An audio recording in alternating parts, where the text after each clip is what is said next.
वर्णिवेशरमणीय दर्शनं मन्दहासरुचिराननाम्बुजं पूजितं सुरनरोत्तमैर्मुदा धर्मनन्दनमहं विचिन्तये। असतो मा षड्गमय तमसो मा ज्योतिर्गमय मृत्युर्मा अमृतं गमयः। ओम शांति शांति शांति। આજની જ્ઞાન સભાની અંદર પધારનારા બધા જ ભગવત ભક્તોને વેદાંતાચાર્ય પુરાણ ઇતિહાસાચાર્ય એમ ફિલોસોફી શાસ્ત્રી રાકેશભાઈના હિતપૂર્વક જય સ્વામિનારાયણ। ભક્તો, આજની આ જ્ઞાન સભાની અંદર આપણે બધા એક બહુ સુંદર મજાની કથા જે છે શ્રવણ કરશું। અને કથા એ છે કે ગણપતિ મહારાજ વિઘ્ન વિનાયક કેવી રીતના બન્યા તથા એમનો એક દાંત તૂટેલો કેમ છે તથા એમના હાથની અંદર અર્થાત કે એક હાથની અંદર દાંત કેમ છે તથા સામુદ્રિક શાસ્ત્રની રચના કેવા સંજોગોમાં થઈ ઇત્યાદિ કથાઓ જે છે આજે આપણે શ્રવણ કરશું। તો ભવિષ્ય પુરાણની અંદર બ્રહ્મ પર્વ અધ્યાય 22ની અંદર આ બધી જ કથાઓ જે છે આવે છે।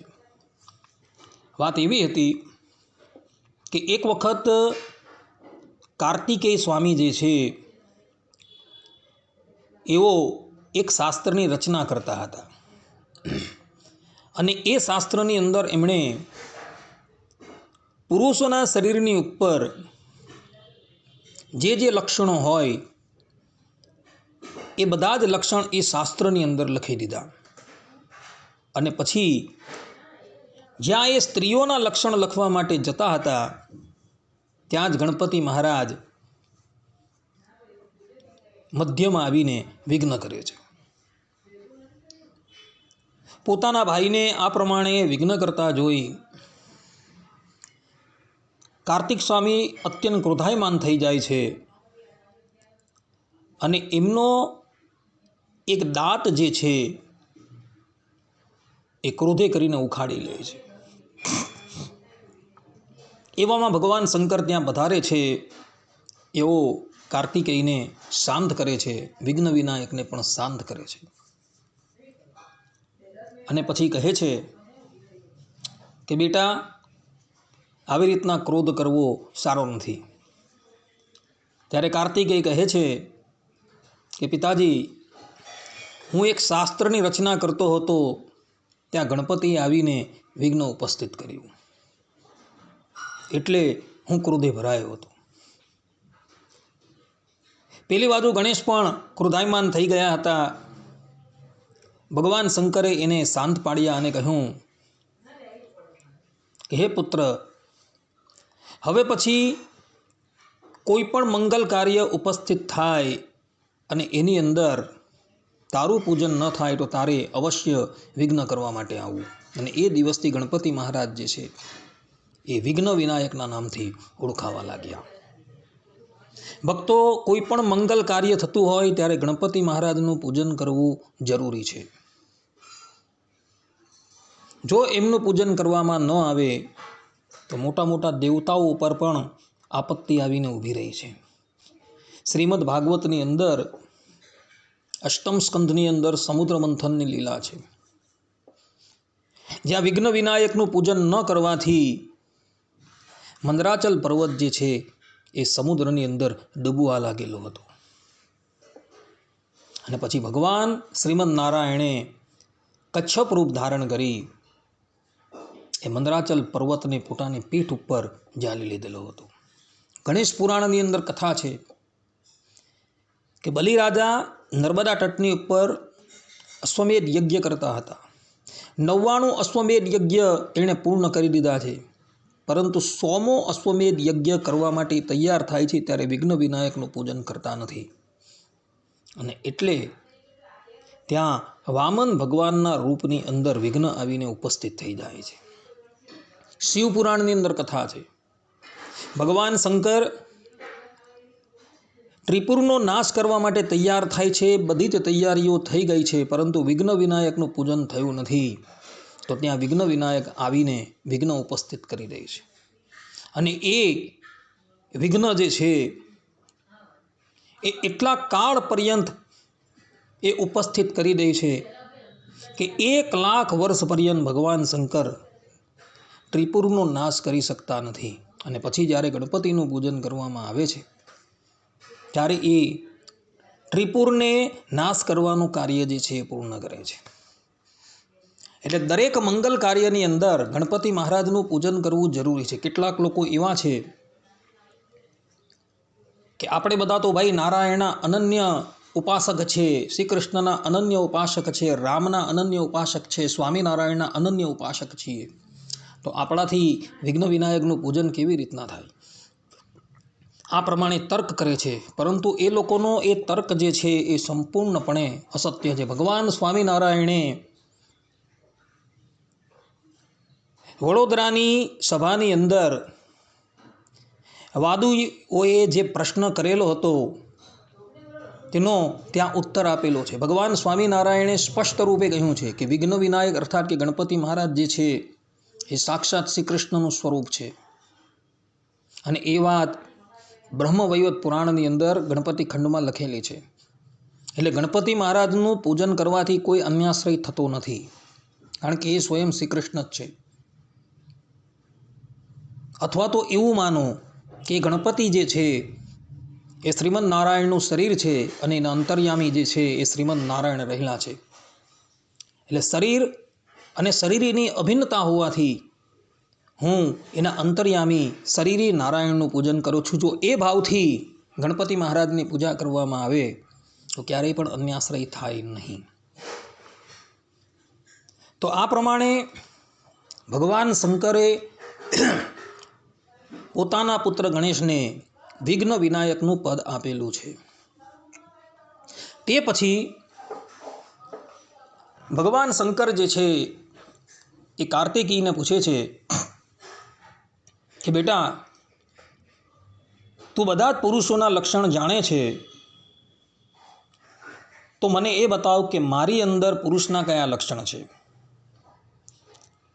ત્યારે કાર્તિકેય કહે છે કે તમારી અંદર એવા લક્ષણ છે કે તમે જગતની અંદર કપાલીના નામથી પ્રસિદ્ધ થશો. આ પ્રમાણેની વાત સાંભળી ભગવાન શંકર ક્રોધાયમાન થઈ જાય છે અને કાર્તિક સ્વામીએ રચેલું શાસ્ત્ર જે છે એ લે છે અને એને સમુદ્રની અંદર ફેંકી દે છે. આ પ્રમાણે કાર્તિકેયનું જે શાસ્ત્ર જે છે એ સમુદ્રની અંદર લીન થઈ ગયું. ત્યારબાદ ભગવાન શંકરે સમુદ્રને પોતાની પાસે બોલાવ્યો અને એને કહ્યું કે હે સમુદ્ર,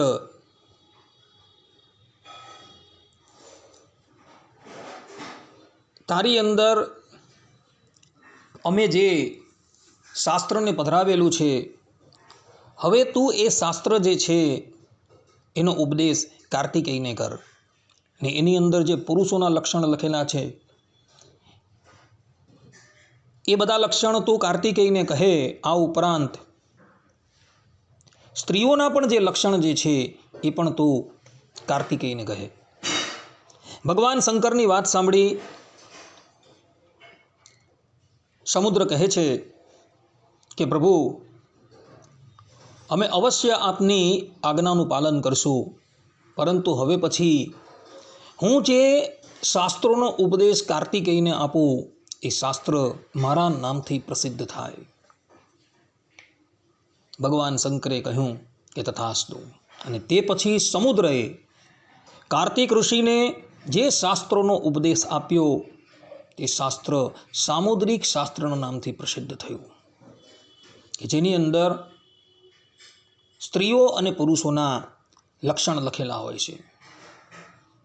એની અંદર જગતના કારણ તત્વ એવા પરબ્રહ્મ પરમાત્માના લક્ષણો પણ લખેલા છે, કે જેથી કરીને ભૂતલની ઉપર પ્રગટ થતા એ પરબ્રહ્મ પરમાત્માને મનુષ્ય ઓળખી શકે. તદંતર ભગવાન શંકર કાર્તિકેયને કહે છે કે હે કાર્તિકેય, તે ગણપતિ મહારાજનો જે દાંત ઉખેડી નાખેલો છે એ દાંત એને તું પાછો આપી દે. જે પણ કંઈક થયું છે એ બધું ભગવાનની ઈચ્છાથી થયું છે, એમાં ગણપતિનો કોઈ વાંક નથી. માટે તું ગણેશને એનો દાંત જે છે એ પરત કર. પોતાના પિતાની વાત સાંભળી કાર્તિકેય જે છે એ ગણપતિને દાંત પરત કરે છે, પરંતુ એ ભગવાન શંકરને કહે છે કે પ્રભુ, આ દાંત જે છે એ ગણપતિ મહારાજના હાથની અંદર રહેશે. જો એ દાંત એના હાથથી પૃથક થઈ જશે તો એ બળીને ભસ્મ થઈ જશે. કહેવાનું તાત્પર્ય એ છે કે ગણપતિ મહારાજનો દાંત જે છે એ કાર્તિકેય સ્વામીએ તોડી નાખેલો હતો અને એ દાંત ભગવાન શંકરની આજ્ઞાથી એને પરત કરી દે છે. પરંતુ સાથે સાથે એ ભગવાન શંકરને કહે પણ છે કે આ દાંત જે છે એ હવે ગણપતિ મહારાજના હાથની અંદર રહેશે અને ગણપતિ મહારાજ જો એ દાંતને નીચે મૂકી દેશે તો એ બળીને ભસ્મ થઈ જશે. અને એટલે માટે તમે જોજો, ગણપતિ મહારાજનું જે સ્વરૂપ જે છે એમનો એક દાંત જે છે એ તૂટેલો જોવા મળશે અને એ દાંત એમના હાથની અંદર જોવા મળશે. એનું કારણ જે છે એ આ છે. ગણેશ પુરાણની અંદર બીજી એક કથા આવે છે, અર્થાત કે ગણપતિ મહારાજનો દાંત જે છે એ તૂટવાની અંદર એક કથા જે છે એ ત્યાં પણ લખાયેલી છે. કલ્પભેદથી એ કથા પણ સત્ય છે. વાત એવી હતી કે એક વખત પરશુરામ ભગવાન શંકરના દર્શન કરવાને અર્થે કૈલાસમાં પધારે છે અને તે વખતે ગણપતિ મહારાજ જે છે એ કૈલાસના દ્વારની ઉપર ઊભા રહ્યા હોય છે. પરશુરામજી જેવા અંદર પ્રવેશ કરવા માટે જાય છે એટલે ગણપતિ મહારાજ એને રોકે છે અને પરશુરામજી ક્રોધાયમાન થઈ જાય છે. પહેલાં તો બંને વચ્ચે વાક યુદ્ધ થાય છે અને પછી એ બંને જણા પોતપોતાના અસ્ત્ર શસ્ત્ર ગ્રહણ કરે છે. ક્રોધાયમાન થયેલા પરશુરામ ભગવાન જે છે એ ગણપતિ મહારાજના દાંતની ઉપર પોતાના કુઠારથી પ્રહાર કરે છે અને એને લઈને ગણપતિ મહારાજનું એક દાંત જે છે એ તૂટી જાય છે. અને એટલે માટે ગણપતિ મહારાજ એક દાંતવાળા કહેવાય છે, એક દંતાય વિદ્મહે. આ પ્રમાણે આ કથા જે છે એ ગણેશ પુરાણની અંદર જોવા મળે છે. બંને કથા જે છે એ સત્ય છે. ભવિષ્ય પુરાણના બ્રહ્મ પર્વ અધ્યાય 22ની અંદર જે કથા આવે છે એ પણ સત્ય છે અને ગણેશ પુરાણની અંદર જે કથા આવે છે એ પણ સત્ય છે. કલ્પભેદે કરીને આ બંને કથાઓ સત્ય માનવાની છે. આ પ્રમાણે ગણપતિ મહારાજને વિઘ્ન વિનાયકનું પદ કેવી રીતના પ્રાપ્ત થયું તથા એમનો એક દાંત તૂટેલો કેમ છે તથા સામુદ્રિક શાસ્ત્રની રચના કેવી રીતના થઈ એ બધી જ કથા ભક્તો આ ભવિષ્ય પુરાણની અંદર બ્રહ્મ પર્વ અધ્યાય 22ની અંદર જોવા મળે છે. અને જે દિવસથી ગણપતિ મહારાજનો દાંત તૂટી ગયો તે દિવસથી ગણપતિ મહારાજ જે છે એ એક દાંતવાળા કહેવાયા છે. માટે ભક્તો, જ્યારે તમારા ઘરે કોઈ માંગલિક પ્રસંગ હોય તો એ માંગલિક પ્રસંગની અંદર ગણપતિ મહારાજનું પૂજન અવશ્ય કરજો. ગણપતિ મહારાજે એમના ભાઈને પણ છોડ્યા નથી અને એમના પિતાને પણ છોડ્યા નથી. એમનું પૂજન કરવામાં ન આવે તો એ વિઘ્ન કરવા માટે અવશ્ય ઉપસ્થિત થાય જ. માટે બધા જ લોકો માંગલિક પ્રસંગની અંદર ગણપતિ મહારાજનું પૂજન અવશ્ય કરજો. આ સિદ્ધાંત વાત છે. આટલું કહીને હું મારા આ પ્રવચનને અહીં વિરામ આપું છું. સર્વે સંતુ નિરામયઃ, સર્વે સુખીનો ભવંતુ, સર્વે ભદ્રાણી પશ્યંતુ, માં કશ્ચિત દુઃખ ભાગ ભવેત. અસ્તુ.